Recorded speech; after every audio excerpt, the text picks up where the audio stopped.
Unfortunately, I have to change the content in my videos. Here is a snippet from an article from the Financial Review. ASIC warns influencers get a license or risk 5 years jail and $1 million in fines. I can't believe how many times I saw going to prison mentioned in all of the ASIC documents. This came about when ASIC published an information sheet discussing financial products and services online. They outlined how the law applies to social media influencers, which includes me. So who is ASIC? ASIC is Australia's integrated corporate markets, financial services and consumer credit regulator. ASIC is an independent Australian government body. ASIC's role is to maintain, facilitate and improve the performance of the financial system and entities in it, and promote confident and informed participation by investors and consumers in the financial system. I found those two quite interesting. So what have they said about influencers? When I discuss financial products and services online or promote affiliate links, I'm providing product financial advice, or I'm arranging for my followers to deal in a financial product. If I do this, I must hold an AFS license, otherwise I might be in breach of the law. My content must be accurate and balanced. So what is a financial product in Australia? According to ASIC, financial products includes things such as shares, bonds, superannuation, interest in managed investment schemes, life insurance, general insurance, derivatives, and margin lending facilities. So this video is brought to you by ShareSite, as it's not a financial product. It's a portfolio tracking tool that I use and love. And there's even a free plan if you have under 10 holdings, and I have used that for many years.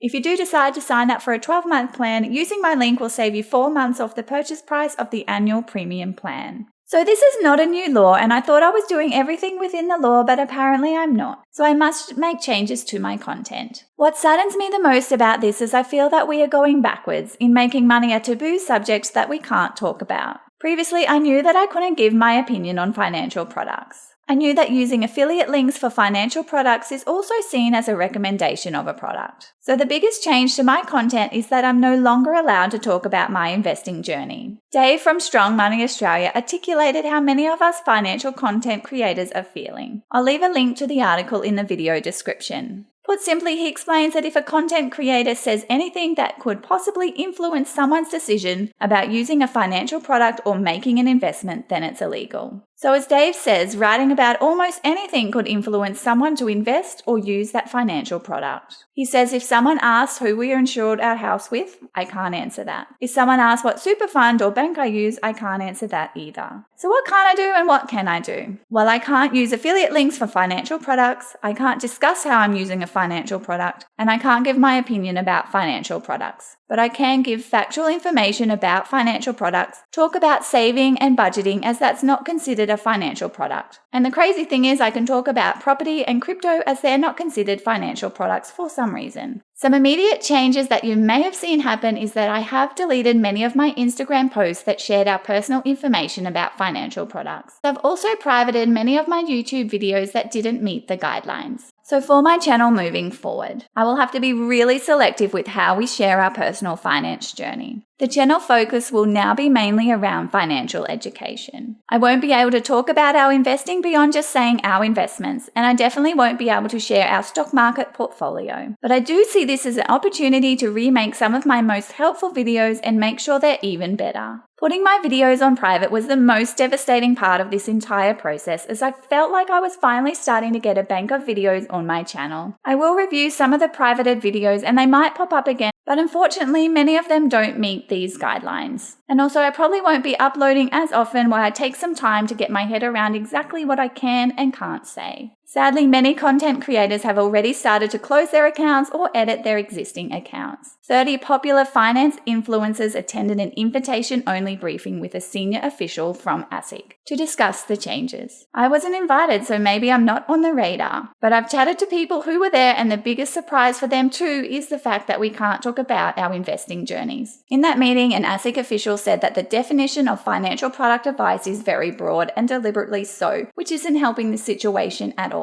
They also said that it is very possible that discussing your own investment decisions or strategies could in fact influence one of your followers, or be reasonably regarded as intending to influence one of your followers to buy or sell a financial product. The two things that upset me the most about this situation is, firstly, I feel silenced, which isn't a great feeling. And meaningful financial literacy is now not going to be widely accessible. I really enjoyed explaining and educating others with our own real-world example, but apparently I can't do that anymore. I understand that there needs to be some safeguards in place, but I feel like these guidelines have not hit the mark. What do you think? Let me know in the comments. And thanks for listening. Don't forget you can also find me on Instagram and Facebook.